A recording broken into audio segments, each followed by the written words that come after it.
전례 없는 지표들이 연이어 발표되고 있고 어제 발표된 우리 4월 고용 동향에서도 취업자 감소폭이 크게 확대되었습니다. 지난 주말 대통령께서도 강조하신 것처럼 그야말로 경제 전시 상황입니다. 경제중대본은 앞으로 더욱 책임감을 갖고 당면한 위기 극복과 경제의 정상화, 그리고 무엇보다 일자리 지키기에 모든 역량을 집중하겠습니다.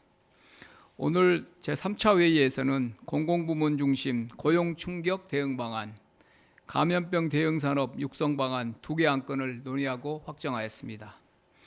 공공부문 중심 고용 충격 대응 방안은 이번 사태로 어려움을 겪고 계신 분들께 신규 일자리 55만 개를 포함 공공부문 버팀목 일자리 156만 개를 신속하게 제공하는 내용을 담고 있습니다.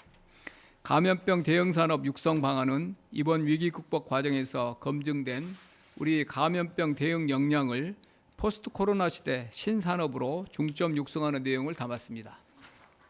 먼저 최근 경제 상황과 4월 고용 동향 주요 특징을 설명드리고 이어서 안건의 주요 내용과 논의 결과를 말씀드리겠습니다. 먼저 글로벌 경제 상황입니다. 최근 미국, EU 등 주요국은 코로나19 확산세가 다소 진정되면서 지난 3월 이후 두 달가량 멈춰 있었던 경제 활동을 점차 재개하고 있는 상황입니다. 미국은 50개 주 중에 약 30여 개 주에서 봉쇄 조치를 일부 완화하였고 유럽 주요국들도 대부분 단계적 완화 조치를 시작하였습니다. 인도를 비롯한 신흥국들도 순차적으로 경제활동 정상화를 진행 중입니다. 주요국의 경제활동 재개 움직임은 글로벌 경제와 우리 경제에 긍정적 영향을 미칠 것으로 기대됩니다. 공장과 상점들이 닫혀있던 문을 열고 외출과 이동이 자유로워지고 수요가 살아나면 우리 수출 등도 다시 회복될 것입니다.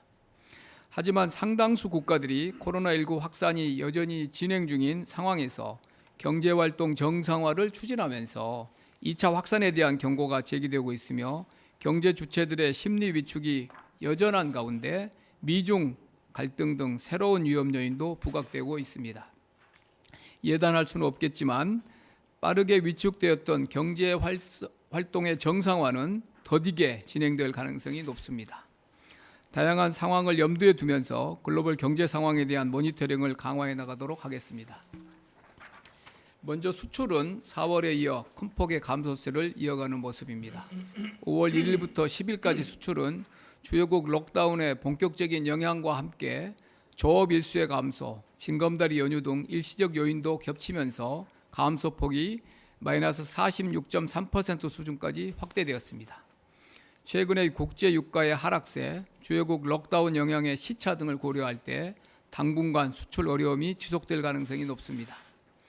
다만 앞서 말씀드린 바와 같이 5월 들어 주요국의 봉쇄 조치가 점차 완화되면서 향후 우리 수출에 긍정적으로 작용할 가능성 또한 높습니다. 주요국 록다운 조치가 시차를 가지고 수출에 부정적 영향을 키운 것처럼 경제활동 재개 조치도 일정 시차를 두고 수출 회복으로 이어질 것으로 기대됩니다. 내수는 속보지표 관찰 결과 도로, 철도 등 이동지표에 전반적 개선세가 나타나는 등 일부 긍정적 신호들이 감지되고 있습니다. 다만 향후 개선 흐름의 지속 여부는 아직 불투명합니다. 생활방역 전환 효과, 최근 유흥시설 집단 감염 등 여전히 불확실성이 높은 상황입니다. 앞으로도 관심을 가지고 속보지표 추이를 점검해 나가겠습니다. 이어서 어제 발표된 4월 고용 동향에 대해서 설명드리겠습니다. 4월의 경우 3월에 본격화된 코로나19의 영향이 확대되면서 전반적인 고용지표가 지난 3월보다 크게 둔화되었습니다. 취업자는 전년 동월 대비 47.6만 명 감소하였고 고용률은 1.4%포인트 하락한 65.1%를 기록했습니다. 4월 고용 동향의 주요 특징을 4가지 측면에서 말씀드리겠습니다.